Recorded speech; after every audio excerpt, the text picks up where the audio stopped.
Bobby, going from one quarterback to another, Cam Newton, who is more in Lamar's mold of quarterbacking, certainly not the same at all, but more of a dual threat than Kurt Warner was.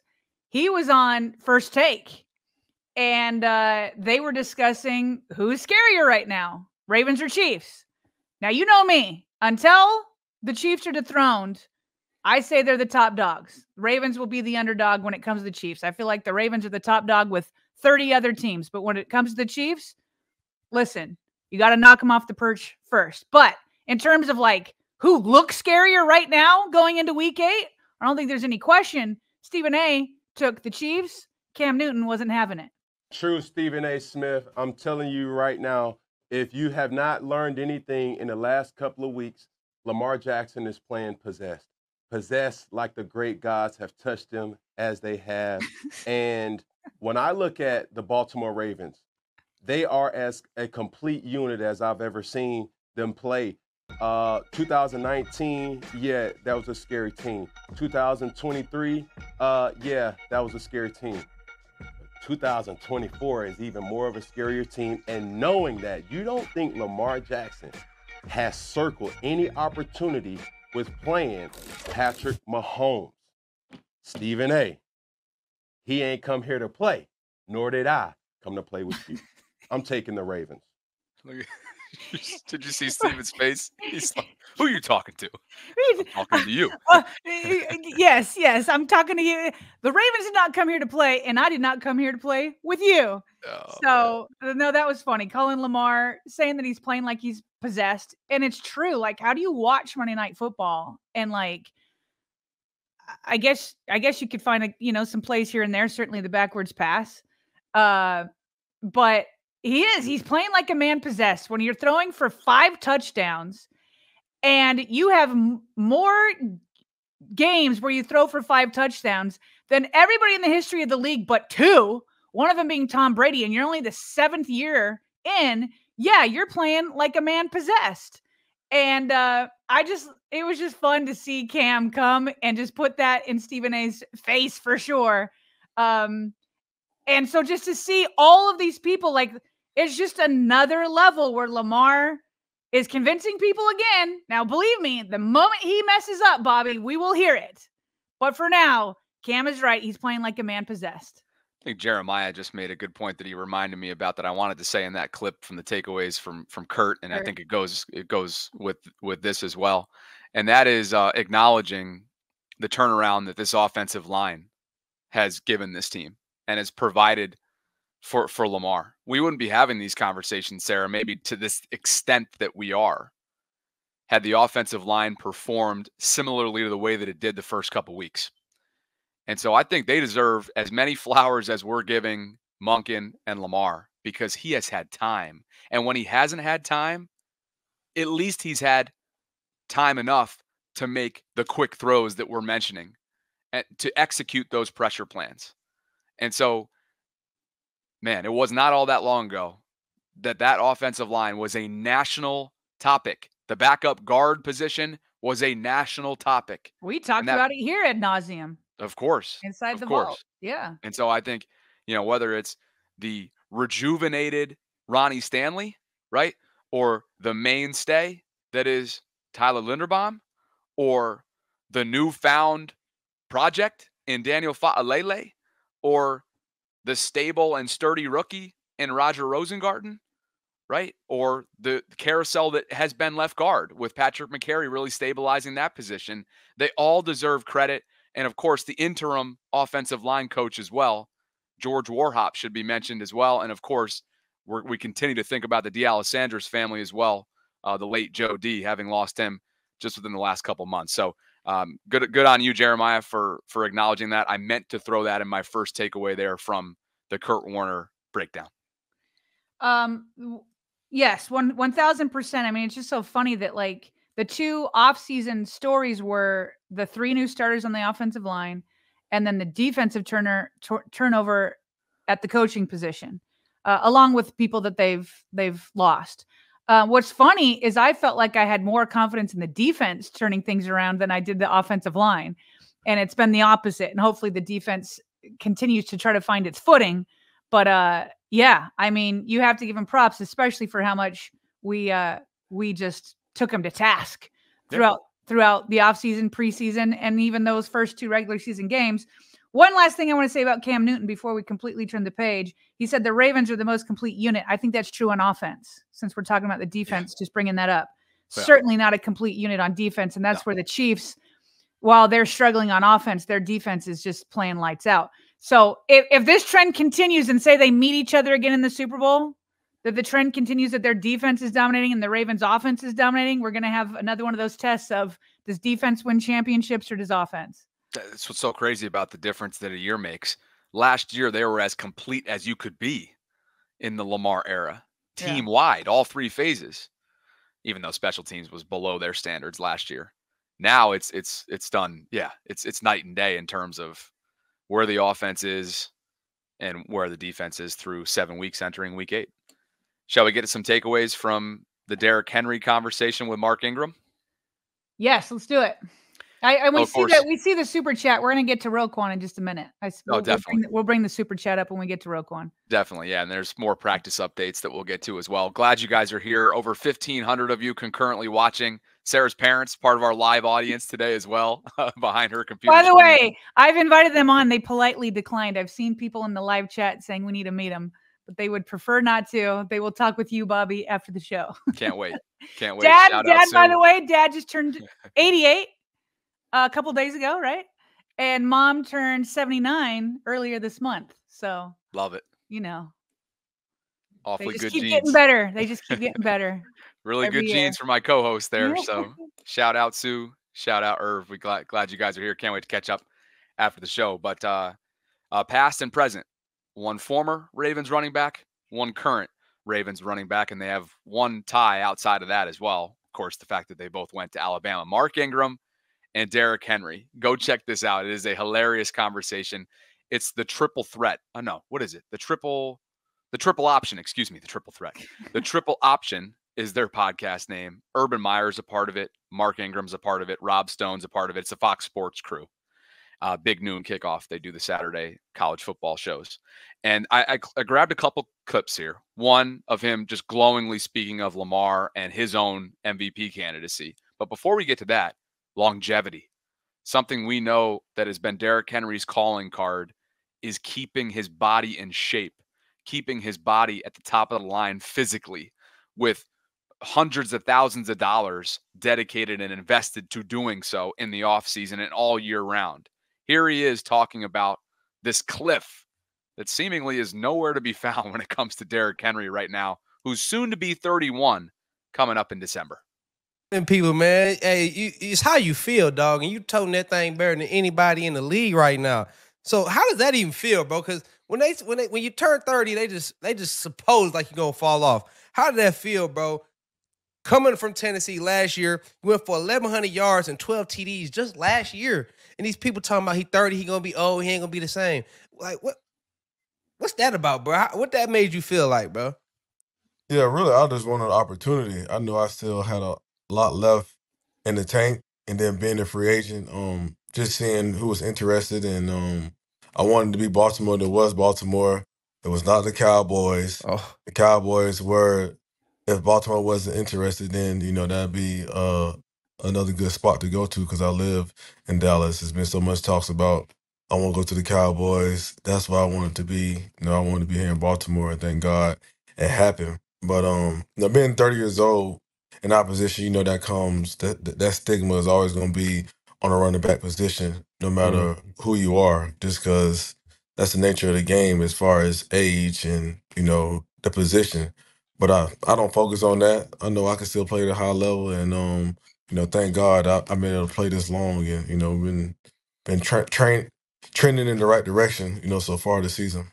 Why is 30 that magic number for running backs?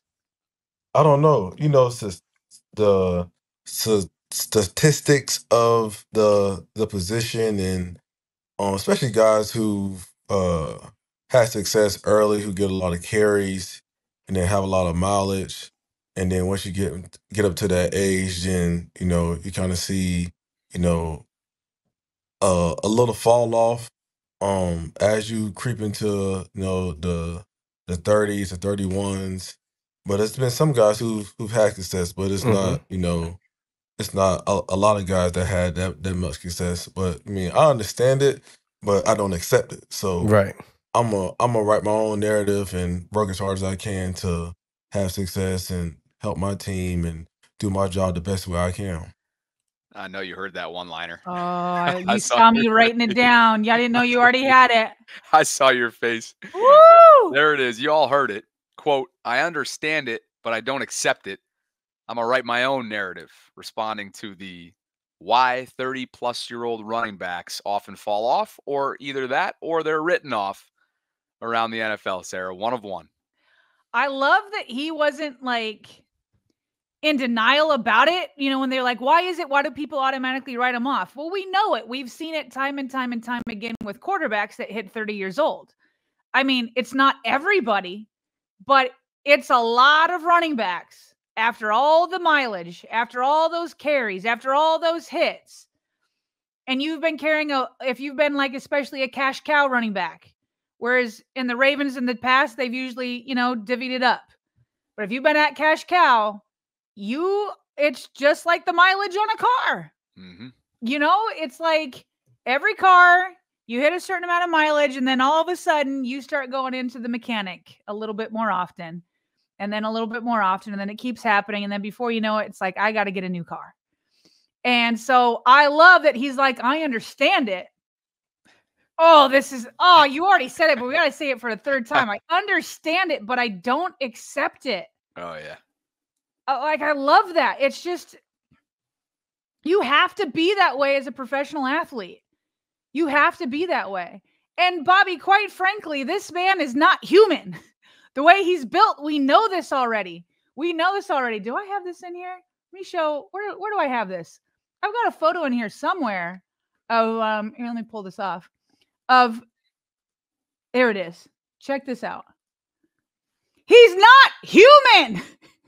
Look at him next to Mark Ingram, Bobby, who are both Alabama running backs. Derrick Henry should not be playing running back in the first place, let alone at 30 years old. Mark shouldn't be standing next to him. No, and Mark's pointed up there, right? Bobby, I wouldn't be standing next to him, I'll tell you that. We just saw Mark Ingram at the Super Bowl on Radio Row. He dapped you up. He gave me a hug. Mark Ingram is a massive dude. Yeah. He's huge. He's got 0% body fat. Like, he's huge, but he looks so small compared to Derrick Henry. Let me look at that. And I love that he's playing it up for the camera. So I understand it, but I don't accept it. I love that people seek understanding, but find another way through. And here's the funny thing, Bobby, is when the Ravens signed Derrick Henry, he's setting this record straight for about the 100th time that the Dallas Cowboys was not his first choice. It was the Ravens. But I thought when the contract came out for Derrick Henry, 2 years, $16 million, right? And then you look into the details of how it's set up. I was like, oh, the Ravens set themselves up to get out after 1 year if they want to. And at this point, because it's 2 years, $16 million, but this year they only did the cap hit at $5 million. So if they wanted to cut him next year, it'd be a little over $3 million for the dead space. And they have him down as a cap hit of $10.8 million. Well, here we are going into week 8, and we're talking about him being on pace to set the single season rushing record. No way are the Ravens cutting him after this year. This is a 2-year full deal, and I'm so excited. Are you kidding me? We get Derrick and Lamar for 2 years? Couldn't be any happier. This is a hilarious photo. Mark side-eyeing, almost like looking over at the camera like, don't you dare post this. I know what I look like compared to this guy, and Mark is no slouch. But this photo, it's insane. But it shows you, like you said, like we said earlier in the week, right? I can't remember the running back that we were referring to. Oh, Keaton. I was like, oh man, look at how short Keaton is. And you were like, it's not, that's normal. Yeah. That's normal for the position. Derrick is not, he's abnormal. And we all know that. Let's get to some super chats before we get to another takeaway from that interview with Mark Ingram. and Derrick Henry. And Captain Hard says, I think that running back 30 thing is a myth. The statistics look bad because teams don't give them the touches they had the previous years. Asmodeus says, 88 and 70 years young.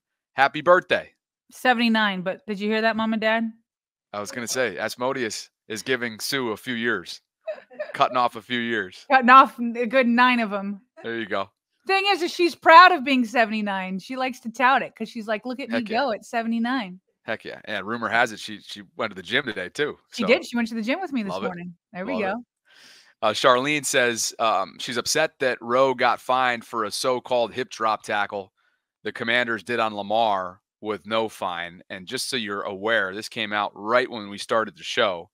Roquan has indeed been fined over $16,000 for the hit the NFL believed to be a hip drop tackle that ended up dislocating Chris Godwin's ankle. We all remember watching that in the closing moments on Monday night. So that's what that's related to. Appreciate you guys for being here today on this Friday. Thank you for the super chats. We've got over 1,900 of you joining us concurrently right now. Please like the video, subscribe to the channel, and hit that notification bell so you can be notified of when we're dropping our daily live content. About 15 minutes from right now, we'll turn our attention to the Browns perspective, and we'll bring in ESPN's Daniel Oyefusi. Got his career started with the Baltimore Sun. Really looking forward to having him in here. We've talked a lot about Lamar and Derrick when it comes to the accolades that they're potentially trending towards, Sarah, whether it be Lamar and the MVP, Derrick and the OPOY, or vice versa, because that's just how dominant of a year they've began. Mark brought up his MVP candidacy, and King, let's just say, took it in a completely different direction. Jack L freaky, man, to the MVP right now. No, I think it's L's. I mean, I don't think it's no question, who's #1 MVP right now. The guy is playing better than he was when he won his first and second, so it shouldn't be no question, man. This guy's unbelievable, man. And, being his teammate, it's just like, He's different, right? He different. I mean, What's different? What's different about him? He is one-on-one for sure. He is one-on-one for sure. What makes him one of one? What makes him different? I know, Mark, you felt that way for years, but what have you seen in only X months? I'm like seeing Mark, and when Mark, we said how hard he used to go for L, and the energy Mark had when he was here. I see it now being here now. L just a great teammate, man, and it's so much. I wouldn't say so much hate, but people doubt him so much, because his style of play and him winning MVPs and the playoff stuff, man. L is a dog, man. He's one of the greatest quarterbacks to play this game. And we chasing something, and we all know what we chasing, and we know we gotta keep working and getting better throughout the season to get to where we want to go. But he works hard at practice. He's a leader. He demands excellence from his team, from his teammates. He communicates what he wants. And it just shows on game days when he go out there and plays. The dude is electric in every single way. Sarah, we remember the role that Mark Ingram willingly took on when it came to Lamar Jackson's hype man back in 2019 in a different way, a little more subtle, a little less overpowering. Yes. Right. Little less boisterous. A little less subtle. Yeah, right. A little. In a way, Derrick is taking on a similar role when he has the opportunity to. And right there, just singing the praises of his teammate and his 2-time MVP. And you see the quote, and you just heard it as well from Derrick. He kind of pushed back a little bit at Mark's thought that he could have a say in that MVP candidacy. And he said, quote, I don't think it's no question who's #1 MVP right now. He went on to say he's different. He's one of one for sure. One of the greatest quarterbacks to play this game. He demands excellence from his teammates. The dude is electric in every single way. Comes across as just straight up genuine.